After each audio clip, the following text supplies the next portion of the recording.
Good morning everybody. New શ્રદ્ધા વિદ્યાલયની YouTube ચેનલમાં તમારું હાર્દિક સ્વાગત છે. હવે આજે આપણે સેકન્ડ લેક્ચર જોઈએ. તો ફર્સ્ટ લેક્ચરમાં આપણે શું જોયું હતું? તો કે ફર્સ્ટ લેક્ચરમાં આપણે 3 પોઈન્ટ વિશે ચર્ચા કરેલી. પહેલો પોઈન્ટ હતો તો કે પ્રકરણ અનુસાર ગુણભાર. સેકન્ડ પોઈન્ટ આપણો હતો તો કે પેપર સ્ટાઇલ. થર્ડ પોઈન્ટ હતો આપણો બ્લુપ્રિન્ટ. તો 3 પોઈન્ટ ઉપર આપણે ચર્ચા કરેલી. બ્લુપ્રિન્ટ મતલબ કયા ચેપ્ટર માંથી કેટલું પૂછાય, કેટલો 4 માર્ક્સનો દાખલો કયા ચેપ્ટર માંથી હોય, 8 માર્ક્સનો દાખલો કયા ચેપ્ટર માંથી હોય, કયા ચેપ્ટરનો કેટલામો પ્રશ્ન હોય, એના વિશે આપણે ચર્ચા કરેલી. તો હવે આજે આપણે પાઠ્યપુસ્તકની અંદર ચેપ્ટર 1 ની અંદર આપણે સ્ટાર્ટ કરીએ. તો ચેપ્ટર 1 નું નામ છે ભાગીદારી વિષય પ્રવેશ. તો આપણને એક પ્રશ્ન થશે કે ભાગીદારી એટલે શું કહેવાય? તો ભાગીદારી એટલે શું? તો કે ઓછામાં ઓછા 2 વ્યક્તિ દ્વારા જે ધંધો શરૂ કરવામાં આવે એને ભાગીદારી કહેવાય. તો આપણે અત્યાર સુધી 11મા ધોરણની અંદર આપણે એક વ્યક્તિના હિસાબો આપણે ભણી ગયા. તો અહીંયા આપણે હવે ભાગીદારી વિશે સમજીશું. તો ભાગીદારીનો આપણે અર્થ સમજવો જરૂરી. કઈ રીતે ભાગીદારી પેઢી શરૂ થાય એ વિશે આપણે ચર્ચા કરીએ. તો સૌથી પહેલા આપણે એની વ્યાખ્યા સમજીએ કે ભાગીદારીની વ્યાખ્યા શું કહેવાય. તો ભાગીદારીની વ્યાખ્યા તો કે કરાર કરવાને લાયક હોય એવી ઓછામાં ઓછા 2 વ્યક્તિઓ પરસ્પર ભેગા મળીને પરસ્પર સમજૂતી કરીને નફો નુકસાન વેચી લેવાના હેતુથી જે ધંધો શરૂ કરે છે એને આપણે ભાગીદારી પેઢી કહી શકીએ. ફરી વખત બોલું છું, કરાર કરવાને લાયક હોય તેવા 2 વ્યક્તિઓ પરસ્પર સમજૂતીથી નફો નુકસાન વેચી લેવાના હેતુથી જે ધંધો શરૂ કરે છે તેને ભાગીદારી કહેવાય. તો અહીંયા આપણને એક પ્રશ્ન થયો કે કરાર કરવાને લાયક એટલે શું? તો કરાર કરવાને લાયક કોને કહેવાય? તો કે વ્યક્તિની ઉંમર પુખ્ત ઉંમરનો હોવો જોઈએ, વ્યક્તિ નાદાર ન હોવો જોઈએ, મતલબ સદ્ધર હોવો જોઈએ, વ્યક્તિ અસ્થિર મગજનો ન હોવો જોઈએ. તો જો આ 3 માંથી કોઈ પણ એક લક્ષણ લાગુ પડતું હોય તો કરાર કરવાને લાયક બનતો નથી. બરાબર? એટલે એવા વ્યક્તિને અહીંયા કાયદેસરનો ધંધો કરી શકતો નથી. તો અહીંયા આપણે એમ કહી શકીએ કે કરાર કરવાને લાયક હોય એવી રીતે પરસ્પર સમજૂતીથી. તો પરસ્પર સમજૂતી એટલે કરાર કે 2 વ્યક્તિ ભેગા મળે, સમજૂતી કરે કે કયા વ્યક્તિએ કેટલી મૂડી કાઢવાની, પછી ધંધામાં કોણ કેટલો સમય હાજર રહેશે, બરાબર? એવું બધું નક્કી કરવું પડશે. જો કોણ ધંધાનું મેનેજમેન્ટ કરશે, બરાબર? એવા ટાઈમિંગ થી માંડીને ધંધાની દરેક બાબતોની સ્પષ્ટતા કરવામાં આવે એને આપણે પરસ્પર સમજૂતી કહી શકીએ, કરાર કહી શકીએ. તો એ કરાર થવો જરૂરી છે. જો બરાબર સ્પષ્ટતા હોવી જરૂરી છે. અને નફો કરવાનો કોઈ પણ પેઢીનો હેતુ હોય જ છે, બરાબર? એટલે નફાના હેતુથી જે ધંધો કરવામાં આવે એને જ ભાગીદારી પેઢી આપણે કહી શકીએ છીએ. તો આના ઉપરથી આપણને એક બાબત વિચારીએ કે કરાર. તો કરારની અંદર કેવું હોય કે પરસ્પર સમજૂતી. તો પરસ્પર સમજૂતી તમે મૌખિક રાખી શકો છો અથવા લેખિત રાખી શકો છો, પણ તમે સમજી શકો છો કે લેખિતમાં હોય તે વધુ હિતાવ છે, બરાબર? એટલે આવી રીતે સામાન્ય રીતે ભાગીદારી પેઢીની સ્થાપના કરવામાં આવતી હોય છે. તો હવે આપણે જે ભાગીદારી પેઢીના લક્ષણો જોઈએ. તો આગળ આપણો ફર્સ્ટ પોઈન્ટ છે ભાગીદારી પેઢીના લક્ષણો.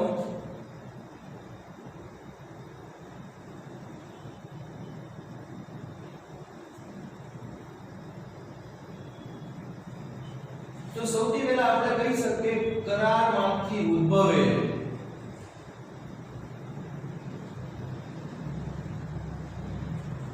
પછી કહી શકીએ નફાનો હેતુ. જે આપણી વ્યાખ્યા હતી એમાંથી જ પોઈન્ટ આપણે બનાવીએ કરારમાંથી ઉદ્ભવે, નફાનો હેતુ, પછી મૂડીનો હિસ્સો,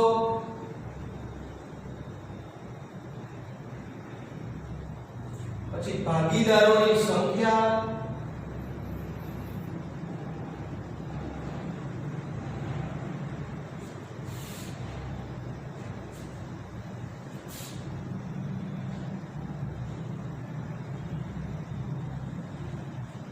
અમર્યાદિત જવાબદારી,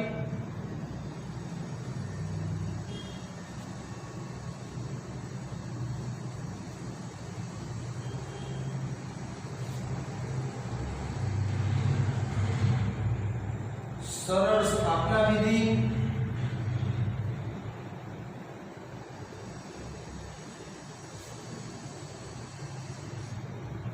એકબીજાનો પ્રતિનિધિ.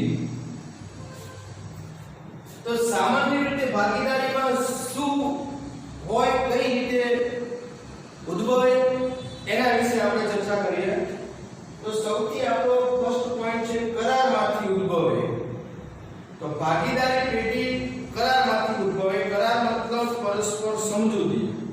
બે વ્યક્તિઓ ભેગા મળે, સમજૂતી કરે, કોણે કેટલો નફો વેચવો, કોણે કેટલી મૂડી કાઢવી, કોણે કેટલો સમય ધંધામાં હાજર રહેશે, કોણ ધંધાનું સંચાલન કરશે, બરાબર, એ બધી બાબતો જે સમજૂતી કરવામાં આવે એને આપણે ભાગીદારી કરાર કહીએ છીએ. કરાર મૌખિક અથવા લેખિત હોઈ શકે છે, પણ લેખિતમાં હોવો વધુ જરૂરી છે, કારણ કે કોઈ પણ મતભેદો થાય તો એનું નિવારણ લાવી શકાય. પછી આપણે કહીએ નફાનો હેતુ. કોઈ પણ ધંધાનો હેતુ નફો કરવાનો હોય જ છે, છતાં નુકસાન જાય તો પણ આપણે આગળના વર્ષે કેવી રીતે નફો કરશું એ પેઢી વિચારતી હોય છે, બરાબર. બાકી મુખ્ય હેતુ કોઈનો નફો કરવાનો જ હોય છે, નુકસાનનો હેતુ કોઈનો હોઈ શકે નહીં, બરાબર. પછી મૂડીનો હિસ્સો, એટલે કે કયા ભાગીદારે કેટલી મૂડી કાઢવી, બરાબર. મૂડી વગર કોઈ ધંધો શક્ય છે નહીં, એટલે મૂડીથી જ પેઢીની શરૂઆત થઈ શકતી હોય છે. મૂડી રોકાણ વગર કોઈ ધંધો શક્ય નથી, એટલે કેટલો હિસ્સો રાખવો, કેવી રીતે ભાગીદારો મૂડી કાઢશે, એના વિશે ચર્ચા કરવામાં આવતી હોય છે. પછી ભાગીદારોની સંખ્યા. તો ભાગીદારોની સંખ્યામાં આપણે શું કહી શકીએ કે ઓછામાં ઓછા 2 વ્યક્તિઓ અને વધુમાં વધુ 50 વ્યક્તિઓ હોઈ શકે, બરાબર. પછી 50 વ્યક્તિથી આગળ જાય તો એ કંપની સ્વરૂપ ગણાય, પણ વધુમાં વધુ 50 વ્યક્તિ હોઈ શકે, બરાબર. પછી અમર્યાદિત જવાબદારી. અમર્યાદિત જવાબદારી કોને કહેવાય? તો કે અમર્યાદિત જવાબદારી એટલે આપણે એમ કહીએ કે અહીંયા જો પેઢીને ભવિષ્યની અંદર દેવું થઈ જાય તો પેઢીએ પોતાની અંગત મિલકતો વેચીને પણ દેવું ભરપાઈ કરવું પડે છે. પોતાની જે મકાન હોય, પોતાની કાર હોય, પોતાના જે ઘરે સોનાના ઘરેણાઓ પડેલા હોય, તો એ બધા વેચીને પણ પેઢીએ બહારનું દેવું ભરપાઈ કરવું પડે છે. એટલે જવાબદારી કેવી છે એની? અમર્યાદિત છે. કંપનીની અંદર જવાબદારી કેવી છે? મર્યાદિત છે. કંપનીની અંદર ખોટ જાય તો અહીંયા કંપનીના માલિકો ભોગવતા નથી, બરાબર. કારણ કે જેના શેર હોલ્ડરો હોય એ કંપનીના માલિકો કહેવાય. એટલે અહીંયા કંપનીને ખોટ જાય તો એની જવાબદારી મર્યાદિત હોય છે, બરાબર. જેટલા લોકોએ જેટલા રૂપિયા રોકેલા હોય એ બધા ભોગવવા પડતા હોય છે, બરાબર. તો અહીંયા કદાચ કંપનીને દેવું થઈ જાય તો પણ માલિકોની જવાબદારી બનતી નથી. પણ અહીંયા ભાગીદારી પેઢીની અંદર જો માલિકોને દેવું થાય તો પોતાની અંગત મિલકતો વેચીને પણ બહારનું દેવું ભરપાઈ કરવું પડે. એટલે અહીંયા ભાગીદારી પેઢીની અંદર જવાબદારી અમર્યાદિત છે એવું કહી શકીએ આપણે, બરાબર. ત્યાર પછી સરળ સ્થાપના વિધિ. તો ભાગીદારીની સ્થાપના કેવી રીતે કરવી? તો કે બહુ સરળ છે. 1932 ના કાયદા મુજબ ખાલી એક ભાગીદારીનું એક આખું ફોર્મ કમ્પ્લીટ કરીને આપણે રજીસ્ટ્રેશન કરાવી શકતા હોય છે, બરાબર. એટલે સ્થાપના વિધિ બિલકુલ સરળ છે કે આપણે એક સામાન્ય કરારપત્ર ભરવાનો, એની અંદર જે બધા ભાગીદારોની ડિટેલ નાખવાની અને પછી ફોર્મ ભરીને સીધી ભાગીદારી પેઢીની સ્થાપના થઈ શકતી હોય છે. એટલે સ્થાપના વિધિ બિલકુલ સરળ છે, બરાબર. પછી એકબીજાનું પ્રતિનિધિ એટલે શું? તો અહીંયા ભાગીદારોએ એકબીજાના એજન્ટ તરીકે કામ કરવાનું છે, એકબીજાના પ્રતિનિધિ તરીકે કામ કરવાનું છે.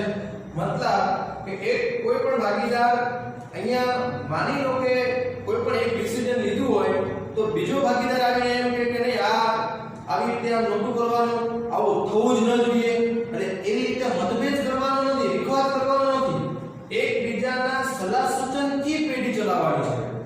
જો એકબીજાના પ્રતિનિધિ તરીકે કામ કરવામાં ન આવે તો ભવિષ્યની અંદર ભાગીદારો વચ્ચે વિખવાદ ઊભો થાય. એટલે એકબીજાની સલાહ સૂચનથી કામ કરવાનું. પેઢીનો કોઈ પણ નિર્ણય લેવાનો હોય તો બધા જ ભાગીદારોએ ભેગા મળીને નિર્ણય લેવાનો છે. કોઈ એક ભાગીદાર સીધો નિર્ણય લઈ લે તો એવું અહીંયા કરવામાં આવતું નથી. કારણ કે જો એવું કરવામાં આવશે, જો એવું કરવામાં આવતું હોય તો અહીંયા ભવિષ્યની અંદર વિખવાદ ઊભો થઈ અને પેઢી બંધ કરવા સુધીની સિચ્યુએશન બની જતી હોય છે. એટલે અહીંયા ભાગીદારો એકબીજાના પ્રતિનિધિ તરીકે કામ કરવાનું છે. બરાબર? ચલો હવે આપણે ફર્સ્ટ પોઈન્ટમાં ચર્ચા કરી કે ભાગીદારી પેઢીનો અર્થ અને ભાગીદારીના લક્ષણો. બરાબર? હવે આપણે આગળના પોઈન્ટ ઉપર જઈએ, થોડું આગળ જઈએ કે ભાગીદારી કરાર. મેં તમને હમણાં જ કીધું કે ભાગીદારી કરાર તો કે મૌખિક હોઈ શકે અથવા લેખિત હોઈ શકે, પણ લેખિત કરાર વધુ હિતાવહ છે. શા માટે? તો ભવિષ્યની અંદર કોઈ પણ વિખવાદ ઊભો થાય તો એનું નિવારણ જો લખેલું હશે તો આપણે એને વંચાવી શકીશું કે જો આપણે આવી રીતે શરત કરેલી હતી, એમાં બધા ભાગીદારોની સહી પણ કરેલી હોય જ છે કરારનામાની અંદર, કરારની અંદર. બરાબર? એટલે લેખિત કરાર વધુ હિતાવહ છે. એટલે આના ઉપરથી આપણે એવું કહીએ કે ભાગીદારી જે લેખિત કરાર કરવામાં આવે એને ભાગીદારી કરારનામું કહીએ. એટલે કરારનામું શું કહેવાય, એમાં શું લખેલું હશે એના વિશે આપણે થોડી ચર્ચા કરીએ.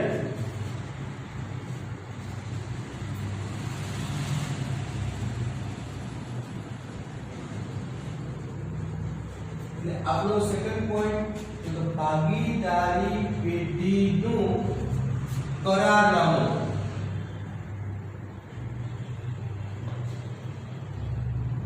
ભાગીદારી પેઢીનું કરારનામું. હા, આપણે શરૂઆતમાં મેં અહીંયા તમને આ લખેલું છે એવું તમને સમજાવવું ભૂલી ગયો, પણ 4 માર્ક આપણા ફર્સ્ટ ચેપ્ટરમાં છે. એમાં એ વિભાગમાંથી એક પ્રશ્ન હોય, સી વિભાગમાંથી એક દાખલો 3 માર્કનો હોય, એવી રીતે 4 માર્કનું લેવલ.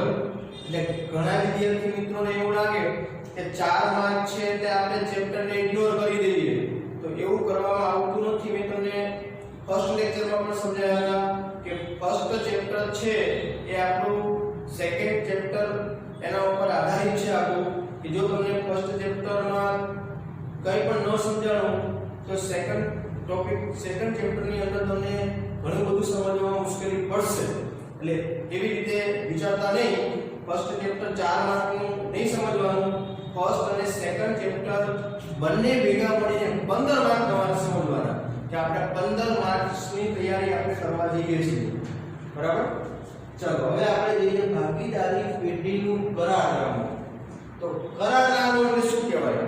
તો હમણાં આપણે સમજ્યા કે ભાગીદારો વચ્ચે પરસ્પર સમજૂતી કરવામાં આવે એને કરાર કહીએ, અને કરારને લેખિતમાં રાખવામાં આવે એને ભાગીદારી કરારનામું કહીએ. તો કરારનામામાં શું લખેલું હશે? તો સામાન્ય રીતે તમે જાણો છો કે દરેક ભાગીદારના નામ હોય, સરનામા હોય, બધાના ફેમિલી બધી ડિટેલ આપેલી હોય, બધાના આધાર કાર્ડ અંદર નંબર આપેલા હોય, ચૂંટણી કાર્ડના નંબર આપેલા હોય, પાન કાર્ડના બધાના નંબર લખેલા હોય. એટલે એવી સામાન્ય જે વાત છે એ તો હોય જ. બરાબર? પણ કે એ તો દરેક ફોર્મની અંદર આપણે એ બધી ડિટેલ તો આપણે આપવી જ પડે. તમે ખાલી સ્કૂલનું ફોર્મ ભરો છો તો પણ તમારે અમુક ડિટેલ તો તમારે આપવી જ પડે છે. જો બરાબર, તો અહીંયા તો તમે ભાગીદારી કરાર કરો છો એટલે તમે જે તમારી પર્સનલ જેવી ડિટેલ છે તમારે અંદર આપવી પડશે.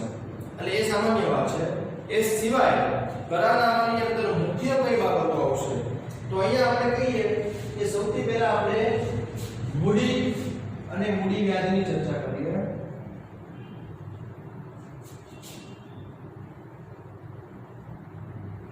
મૂડી અને મૂડી વ્યાજ. તો આમાં શું લખેલું હશે? તો કે દરેક ભાગીદારે કેટલી મૂડી કાઢવી એ લખેલું હશે. બરાબર. માની લો કે 3 ભાગીદાર હોય તો એક ભાગીદાર 25 લાખ કાઢે, બીજો ભાગીદાર એમ કહે કે ભાઈ મારી પાસે 10 લાખ છે, ત્રીજો ભાગીદાર એવું કહે કે મારી પાસે 5 લાખ છે, અને ટોટલ પેઢીની અંદર કેટલા રૂપિયા રોકાયા? તો કે 25 ને 10 35 ને 5 40 લાખના મૂડી રોકાણથી પેઢી શરૂ કરવામાં આવે છે. ત્રણેય ભાગીદારની મૂડી અંદર રાખેલી છે. જો હવે આમાંથી ભવિષ્યની અંદરથી માની લો કે બી ભાગીદાર એમ કહે કે મારે છૂટું થવું છે 5 વર્ષ પછી, તો એને બી ભાગીદારને જેટલી બી મૂડી એની કાઢેલી હોય એ આપણે એને આપી દેવી પડે. જો ત્રણેય એ અને સી ની મંજૂરી હશે તો એવી રીતના છૂટું થઈ શકશે. બરાબર ને? એટલે ત્રણેય ભાગીદારો એકબીજાના પ્રતિનિધિ તરીકે કામ તો કરવાનું જ છે. બરાબર. પણ બી ભાગીદાર એ અને સી જો પરમિશન આપે તો બી ની જગ્યાએ અન્ય કોઈ પણ ભાગીદાર આવી શકતો હોય તો એને અલગથી મૂડી કાઢવી પડશે. બરાબર. અને બી નું જેટલું રોકાણ હોય એ રોકાણ લઈને આવવું તો પણ આવી શકે. બરાબર. પણ હવે વિચારો કે જેટલા રૂપિયાની મૂડી રોકેલી છે એ ભવિષ્યની અંદર જે બી ભાગીદારને દેવાની થતી હોય તો પેઢી એને આપી શકે છે. અને પેઢી માટે એક રીતે વિચારવા જાઓ તો આ રૂપિયા ભવિષ્યમાં પેઢી જે બી ભાગીદાર માંગશે ત્યારે આપશે. બરાબર. હવે પેઢી આ ભાગીદારો જે મૂડી રોકેલી છે એના ઉપર વ્યાજ પણ આપશે. જો બરાબર, જે માની લો કે 10% વ્યાજ ગણવામાં આવે તો 25 લાખની જેને મૂડી રોકેલી છે એનું વ્યાજ કેટલું ગણાય? તો કે 2,50,000. 10% આપણે વ્યાજ ગણીએ છીએ તો એને 2,50,000. તો પેઢીએ આપવાના કે લેવાના? વિચારો. તો કે પેઢીએ જે મૂડી રોકેલી હોય દરેક ભાગીદારે એની ઉપર વ્યાજ પેઢીએ આપવું પડશે. બરાબર. એટલે એ ભાગીદારને 2.5 લાખ રૂપિયા આપશે, બી ભાગીદારને લાખ રૂપિયા આપવામાં આવશે, સી ભાગીદારને 5 લાખના 10% એટલે 50,000 નું વ્યાજ આપવામાં આવશે. અને દરેક ભાગીદારને મૂડી રોકેલી છે એના ઉપર વર્ષના અંતે વ્યાજ આપવામાં આવશે. વિચારો. બરાબર. અને એવી રીતે મૂડી વ્યાજ પેઢી માટે શું ગણાય? તો કે પેઢી માટે આપણે શું કહીએ? તો કે પેઢીએ ચૂકવવાનું છે. ચૂકવવાનું હોય તો ખર્ચ કહી શકીએ. બરાબર. એટલે આપણે કહી શકીએ મૂડી વ્યાજ પેઢી માટે ખર્ચ છે. બરાબર. ચલો હવે આગળનો સેકન્ડ પોઈન્ટ જોઈએ.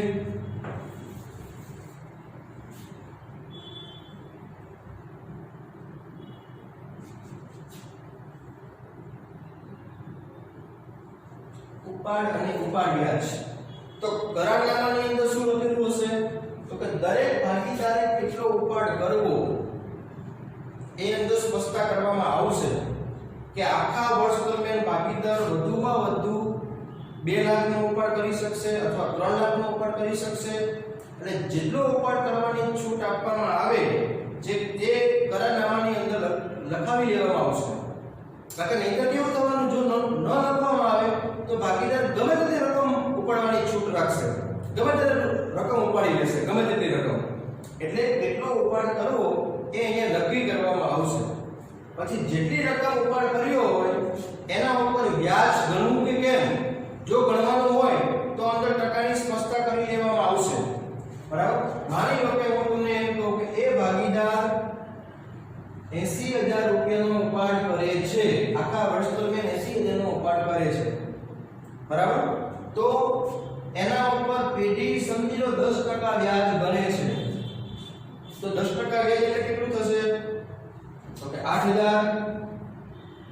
તો કે અહીંયા 8,000 રૂપિયાનું વ્યાજ એ ભાગીદારે પેઢીને આપવું પડશે. વિચારો. એ ભાગીદારને વ્યાજ મળવાનું નથી. શા માટે ન મળે? તો તો કે એ ભાગીદારે તો ઉપાડ કર્યો છે. ઉપાડ કર્યો છે એટલે એને રકમ પેઢી પાસેથી લીધેલી છે. જો લીધેલી હોય તો વ્યાજ આપવું પડે ને, એટલે ઉપાડ વ્યાજ ભાગીદારે અહીંયા પેઢીને આપવું પડશે. એટલે પેઢીને મળશે. પેઢીને મળતું હોય તો કે આપણે આવક કહી શકીએ. એટલે ઉપાડ વ્યાજ પેઢી માટે આવક છે. બરાબર. હું અહીંયા કૌંસમાં લખતો પણ જાઉં તો મૂડી વ્યાજ શું કહેવાય? તો કે પેઢી માટે ખર્ચ કહેવાય. ઉપાડ વ્યાજ શું બન્યું? તો કે આવક કહેવાય. બરાબર. એટલે કરારનામાની અંદર ઉપાડ અને ઉપાડ વ્યાજની સ્પષ્ટતા કરવામાં આવતી હોય છે. બરાબર. કેટલો ઉપાડ કરવો, કેટલું વ્યાજ ગણવું, બરાબર, એની સ્પષ્ટતા અંદર કરવામાં આવશે. ત્યાર પછીનો પોઈન્ટ જોઈએ.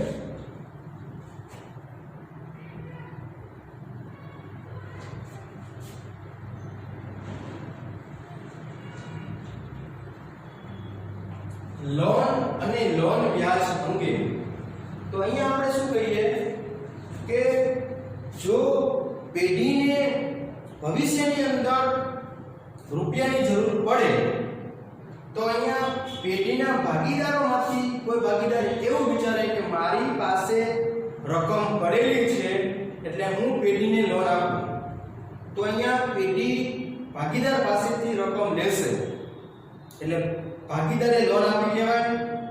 બરાબર. માની લો કે સી ભાગીદાર પેઢીને 5 લાખની લોન આપે છે. બરાબર. એટલે ભવિષ્યમાં સી ભાગીદાર રકમ પાછી લઈ લેશે, અત્યારે ખાલી પેઢીને જરૂર છે એટલા માટે આપે છે. બરાબર. એટલે પેઢીને લોન આપેલી કહેવાય સી ભાગીદારે, અને સી માટે લેવું કહેવાય, પેઢી માટે દેવું કહેવાય. હવે તમે વિચારો કે આ લોન ઉપર ભાગીદારને વ્યાજ મળશે કે કેમ? તો કે અહીંયા ભાગીદારને વ્યાજ મળશે. અગર ભાગીદારે લોન આપેલી છે, જો આપણે કોઈને પૈસા ઉછીને આપતા હોય તો વ્યાજ મળે ને, તો એવી જ રીતના અહીંયા સી ભાગીદારે પેઢીને 5 લાખ રૂપિયા આપેલા છે એટલે સી ભાગીદારને વ્યાજ મળશે. સમજી લો 12% વ્યાજ છે તો કેટલું થશે? તો 5 લાખના 12% તો કે 12 × 5 60,000 થાય. બરાબર. 60,000 નું વ્યાજ બી ભાગીદારને સી ભાગીદારને મળશે. બરાબર ને? સી ભાગીદારને મળશે તો પેઢી માટે શું થયું? તો કે ભાગીદારને મળે છે તો પેઢીએ તો ચૂકવવું જ પડે. બરાબર ને? કારણ કે અહીંયા તમારે એવું સમજવાનું પેઢી અને ભાગીદારો અલગ છે એવું સમજવાનું. આપણે પેઢીના હિસાબો લખવાના છે એટલે પેઢી માટે શું ગણાય? તો કે પેઢીએ ચૂકવવું પડશે. પેઢીએ સી ભાગીદાર પાસેથી લોન લીધી છે એટલે વ્યાજ ચૂકવવું પડશે. બરાબર. એટલે પેઢી માટે શું થયું? ખર્ચ. હવે આ લોન વ્યાજ કેટલા ટકા આપવામાં આવશે એની સ્પષ્ટતા કરારનામામાં હોવી જોઈએ. માની લો કરારનામામાં કોઈ સ્પષ્ટતા નથી તો અહીંયા લોન વ્યાજ 1932 ના કાયદા મુજબ 6% ગણવામાં આવશે. બરાબર. એ કાયદા મુજબ આપવામાં આવશે 6%. જો તમારે વધારે વ્યાજ લેવું હોય તો કરારનામામાં સ્પષ્ટતા થયેલી હોવી જોઈએ. નથી કરારનામામાં સ્પષ્ટતા તો 6% વ્યાજ મળશે. બરાબર. 32 ના કાયદા મુજબ 1932 ના કાયદા મુજબ 6% મળશે.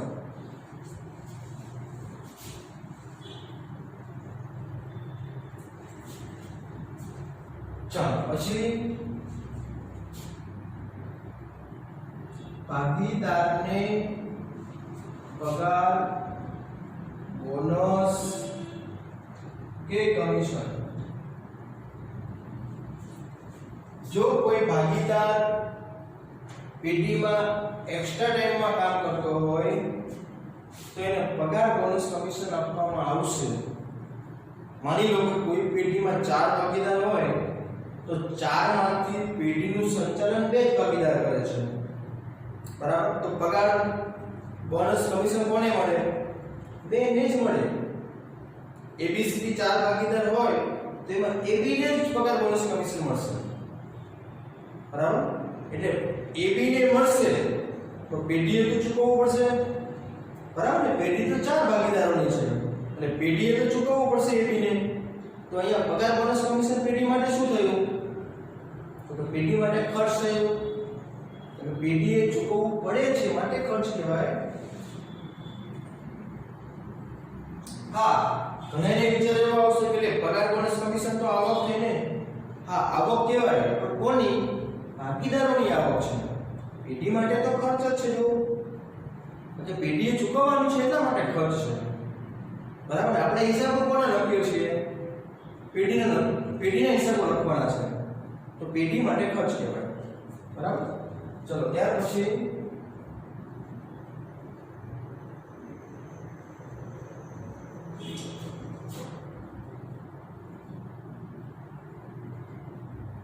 હા, આમાં આપણે થોડી ચર્ચા કરીએ પગાર બોનસ કમિશનમાં કે જે પગાર નક્કી કરવામાં આવેલો હોય એ કરારનામાની અંદર લખેલો હોવો જોઈએ. જો કરારનામાની અંદર કોઈ લખાણ કરવામાં આવેલું ન હોય, પગાર વિશે કોઈ સ્પષ્ટતા નથી અને કોઈ ભાગીદાર એમ કહે છે કે મને તમે લાખ રૂપિયા પગાર આપો, તો પેઢી આપવા માટે હકદાર નથી. જો ભાગીદારે લાખ રૂપિયાનો પગાર લેવો હોય મળી શકે પણ કરારનામામાં લખેલું હોવું જોઈએ. મતલબ બધા ભાગીદારોની સંમતિ હોવી જોઈએ. જો કરારનામામાં ન લખેલું હોય તો ભાગીદારને પગાર મળતો નથી. બરાબર? પછી કોઈ ભાગીદાર એક્સ્ટ્રા ટાઈમમાં આવી કામ કરી રહ્યો હોય અને પગારની માંગણી કરે તો મળતો નથી. કરારનામામાં લખેલું હશે તો જ મળશે. બરાબર? ચલો હવે આપણે જોઈએ નફા નુકસાનની વહેંચણી. તો નફા નુકસાનની વહેંચણીમાં તો કે એની અંદર નફો નુકસાન કયા પ્રમાણે વહેંચવો એની સ્પષ્ટતા કરવામાં આવશે. બરાબર? એટલે કે જો 3 ભાગીદારો હોય તો અહીંયા 3:5:3 ના પ્રમાણમાં નફો નુકસાન વહેંચે તો અંદર આવી રીતે જે કરારનામું હોય એમાં સ્પષ્ટતા અંદર થવી જોઈએ. પણ જો સ્પષ્ટતા ન હોય તો ત્રણેય ભાગીદારોને સરખા ભાગે નફો મળે.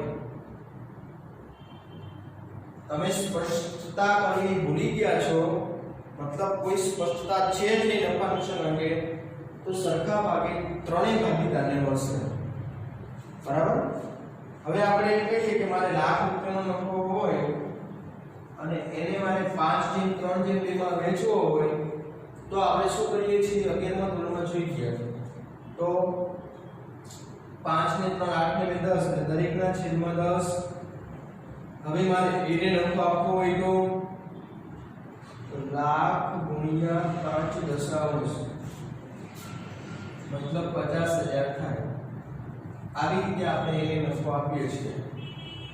બી ને પણ હવે આપણે આપવો હોય તો લાખ ગુણ્યા 3 દશાંશ. બરાબર? એ રીતે આપી શકીએ.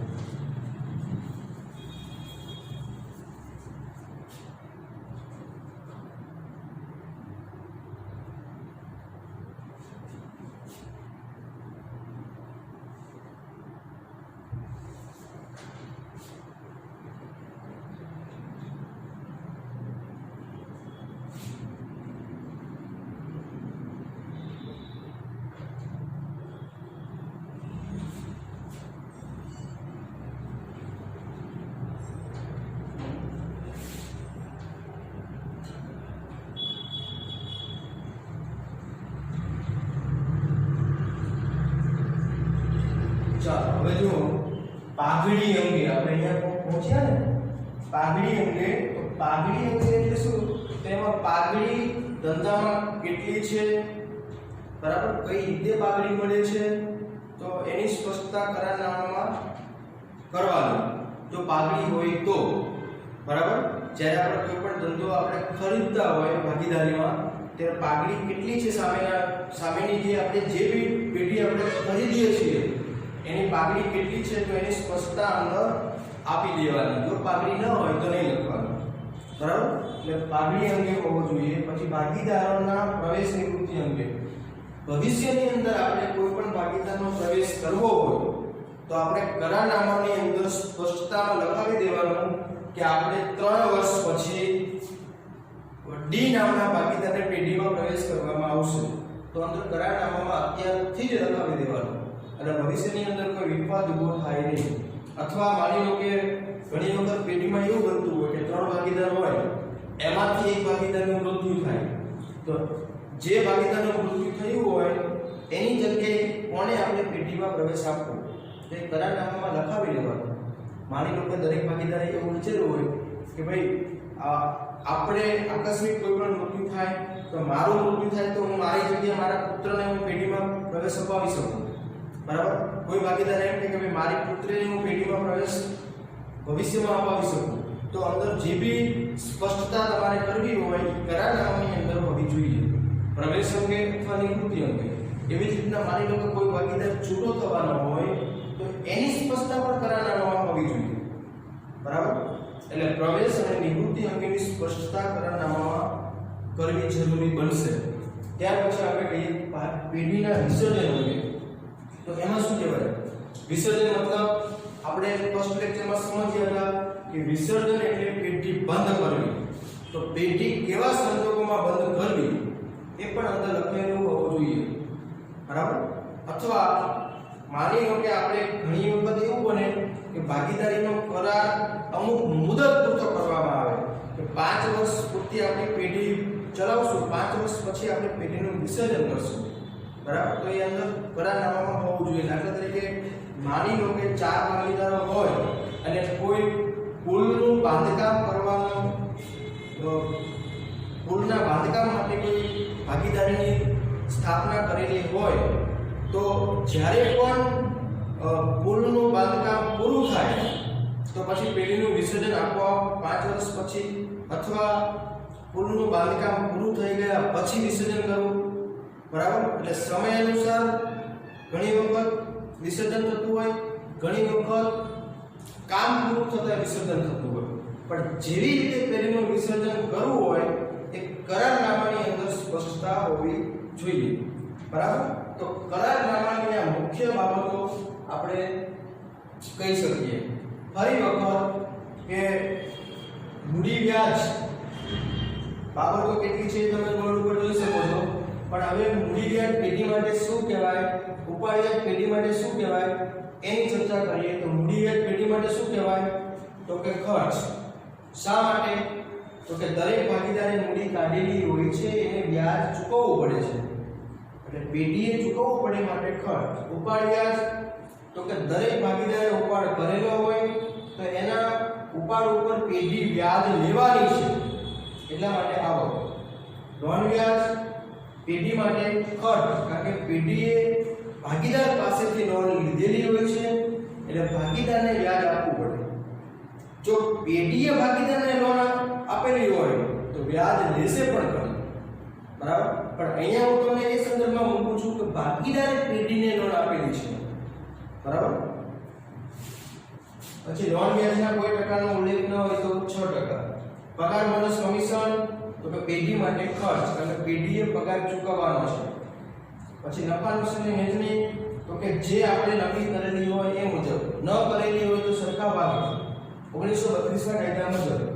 તેમજ પાઘડી અંગે, પ્રવેશ નિવૃત્તિ અંગે અને વિસર્જન અંગે આટલી મુખ્ય સ્પષ્ટતાઓ કરારનામાની અંદર હોવી જોઈએ. બરાબર. હવે આમાંથી બે બાબતો એવી છે કે જે કરારનામામાં ન લખેલું હોય તો પણ લાગુ પડતું હોય 1932 ના કાયદા મુજબ. એ કઈ બે બાબતો છે?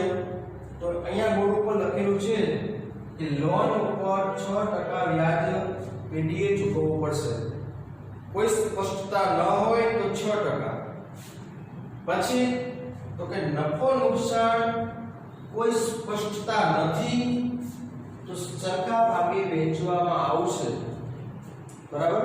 એટલે બે બાબતો છે કે કરારનામામાં ન લખેલું હોય તો પણ 1932 ના કાયદા મુજબ લાગુ પડશે. બરાબર.